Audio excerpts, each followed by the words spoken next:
YouTube, what's good? Your boy K-Law back with another video. Y'all hit the like and subscribe button for your boy before I go and get into the prison story. So look, tell y'all about this time.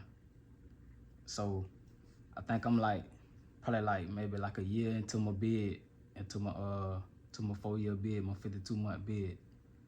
So if y'all remember in one of my last videos, and some people know because they've been to Florida prisons and they've been in open bay dorms, but basically in open bay dorms, each dorm got two sides. So like you got A dorm, then you got A1, and then A2. You know what I'm saying? So like I say, if they inside the officer bubble, which is inside the dorm, is one big bubble, and then like two officers basically watching both dorms. So if they in the bubble in the middle, they can go all the way to the end of the bubble, and then they can see in one side of the dorm. And if they go to the other side of the bubble, they can see in the other side of the dorm. So just to give y'all a visual how, you know what I'm saying, how it is or whatever. So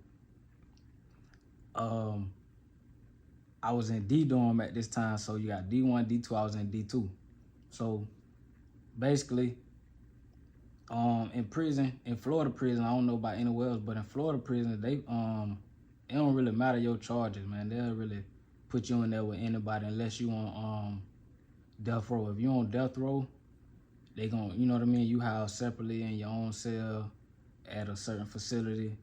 If you on like close custody to where you really can't be around other inmates because you violent, or you can't be around officers because you violent, then they'll have you in like closed custody situations. But other than that, like just housing you in prison in Florida, they'll just put you with anybody. And then another thing, if you underage, like if you under 18 or 21, something like that, you still be in the JIT side, the wild, the youthful offenders. We call them JITs, or JIT dorm in Florida. So I just gave y'all that little info just to let y'all know that, like, man, people be having mental issues. They be, you know what I mean, in the same dorm with you, in the same area. Although Florida do have site counts.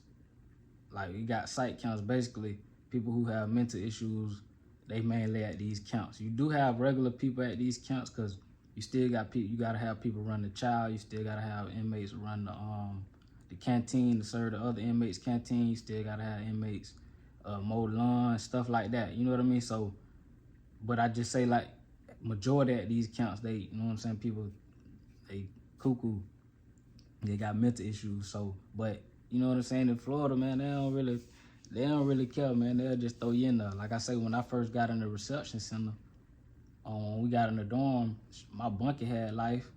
It was a dude in there screaming in his sleep. He had probably like a few life sentences. I mean, ain't no telling what he was dreaming about. You know what I mean? All the stuff he done did. So it's like I said, they don't really care. They just throw you in there, throw you to the wolves, so to say. So back to what I'm saying, you know what I'm saying? I'm just giving y'all the little details before I really tell y'all what's going on and how this happened. So like I said, I'm in D2. So basically, the two dorms get released. One get released, and then the other side get released when y'all going to chow or when y'all going to the yard. So 9 times out of 10, you gonna be eating with somebody in your dorm or the other dorm that's in front of you or behind you, which is the other side of your dorm. So we go to chow. So I ended up getting at the table with one of the dudes from the other side of the dorm. He ain't sleep in my side. He slept in D1. I was in D2. So I ain't, you know what I mean, in prison, you got to hurry up and eat, so you ain't too much talking like that. And the only thing you really talking about is, do somebody want this? Do you want to trade, or do you want to sell some food, a food item or whatever? So we end up eating. So one dude at my table here across from me, it's a metal table. It's 4 chairs. It's a table, and you got 4 chairs, and you just squat down on, eat your food, and then get up. So it's one right here, one right here, one right here, one right here. So it's 4 people to a table.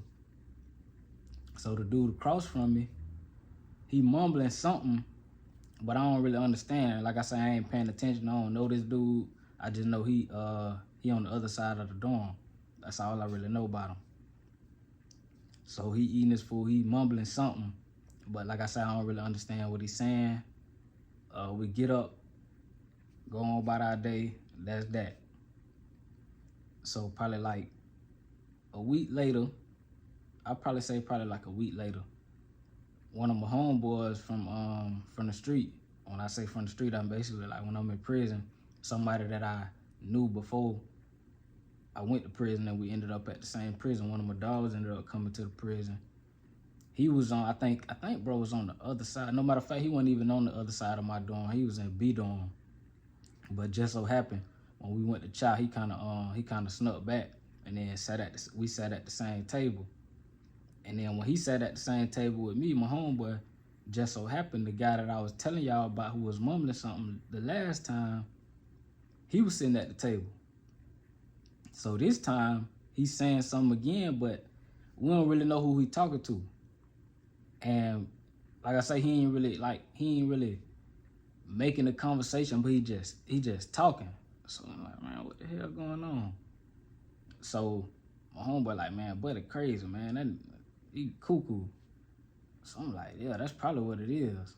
So probably I'm gonna say probably from that, after that happened, the first incident happened probably like a week before what I just told y'all. And then I want to say, I don't really know because I don't want to lie, but it was maybe like a week and a half, maybe 2 weeks after that. This same dude ended up they ended up shipping him out for throwing feces and peeing all on the wall in the bathroom and in the shower.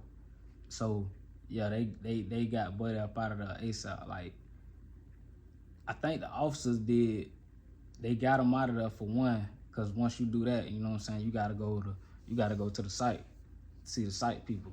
I think they do, if I ain't mistaken, I think they, after that, because regardless of where you go, they gotta ship you to another reception center before they send you to another main camp. So if they was gonna send him to a site camp, which was Lake Butler was the closest reception center from where I was at the time. So 9 times out of 10, they sent them to Lake Butler. And then they probably evaluated them at Lake, they held them basically they gonna put them in the transit dorm. So while they evaluate him, so when he went to Lake Butler, he might be at Lake Butler a month, 2 months before they even ship him to the site camp, before they even evaluate him. So with that being said, like I told y'all, when you go to reception and when you're not a permanent at these reception centers, you basically in transit dorms. So you just transferring through these dorms, going to other prisons, especially if you got a lot of time, you're gonna transfer a lot within your bid. You're gonna be in transit dorms at all type of camps. So you just in these dorms with people, you don't know what they in there for, you don't know what they got going on mentally, you know what I mean? So yeah, I'm just telling y'all, I'm just giving y'all a picture of how this go. Like, the boy Florida, they don't really care, boy. They just, like I say, they just throw you in there, but at the same time, you shouldn't even be in there too. So that's another reason why I'm giving y'all these stories. So, you know what I'm saying? Stay up out of there, boy, because it get real. And they done got more, I say the prison done got more advanced now, because now they got phones. So if dudes in there on some messed up charges, you know what I'm saying, they can go ahead and look you up, see what you in there for. Oh, you playing with little boys, or you playing with little girls, or you know what I mean, you in here for that, you in here for this. So, you know what I mean, like, definitely y'all better stay up out of prison, because it get real enough. So like I say, they ended up getting Buddy up out of there and transferring him somewhere. I ain't see him no more after that. But 9 times out of 10, he was at site camp. Florida got so many prisons, and they got quite a few site camps. I know when I was in work release, in St. Pete, Florida, St. Petersburg. So while you in work release, and you still property of DOC. So when you get the work release, every so often, when you first get there, you got to go see medical. Just like you in prison, when you transfer, you got to go see medical. But when you get the work release, you got to go see medical. But the only difference is when you're in work release and you got to go see medical, they basically get a group of y'all on the van, and then they drive y'all to the closest prison from the work release to basically, you know what I'm saying, get the medical that you need. So if you basically you in Orlando work release, I don't know, I could be lying because I ain't go to work release in Orlando, but 9 times out of 10, when they had to go see medical, they had to go to CFRC, which is Central Florida Reception Center. I don't really know the other closest prison to it. Might be another road prison closer than that, but I don't know, I could be wrong. But when I was in St. Pete, we had to go to Zephyr Hill CI, which is in Zephyr Hill, Florida, which is by Tampa, by Plant City. It's a little town called Zephyr Hill, Florida. Y'all can look it up. So I had to go to Zephyr Hill CI. Zephyr Hill CI is a site count. So basically, when we had to go to medical, it was probably maybe 12 of us in the van. We basically go there, we go through, we get shakedown, just like, because we still inmates, we in blues. You in work release, but when you go see medical, you got to put on your prison blues. You still got your ID. You still got to be in prison compliance, I guess that's the word. So they take us, we check in, go through the gates, then we go straight to the medical office. We don't go to child, nothing like that, because we not part of this prison count. But we still see these dudes. You see dudes with helmets, see dudes in wheelchairs, you see dudes moving slow. They medical office is a little more advanced because they got dudes coming in and out getting pills all day. And I don't really know how the pill line works, because like I said, thank God I ain't never, had no major mental illness, even though minor that I know of, but I'm just saying that just to say, like, I'm just grateful for that. But yeah, you see these dudes, you see it. Like, it's like when you go to these camps too, you can feel the aura, like it's a different type of camp.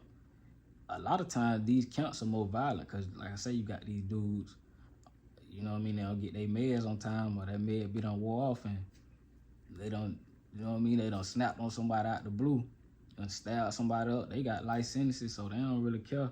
They, So, like I say, y'all picture that.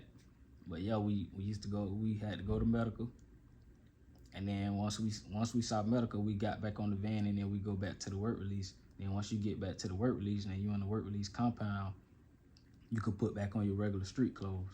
But yeah, so yeah, man. So I'm just telling y'all, you know what I'm saying? They put you in there with anybody, boy, crazy. You know what I mean? So just imagine you in your bunkie playing with his feces. You know what I mean? You might put it on your bunk, because it's bunks right here. So a lot of times when people get up, if they don't just stand up from up under the bunk, they gotta touch the little rail on the top of your bunk. So yeah, man, be messed up, and it's messed up. It was messed up back then when I was in there from 2008 to 2012. It's been messed up ever since I got out.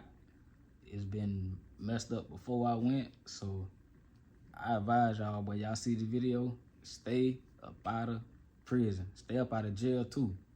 Jail a little different, but prison basically means you done got sentenced to a crime and you doing more than a year and a day. So when you don't want to go to jail, you don't want to go to prison. But yeah, y'all hit the like, subscribe button for your boy. Comment, all that. Y'all fool with your boy.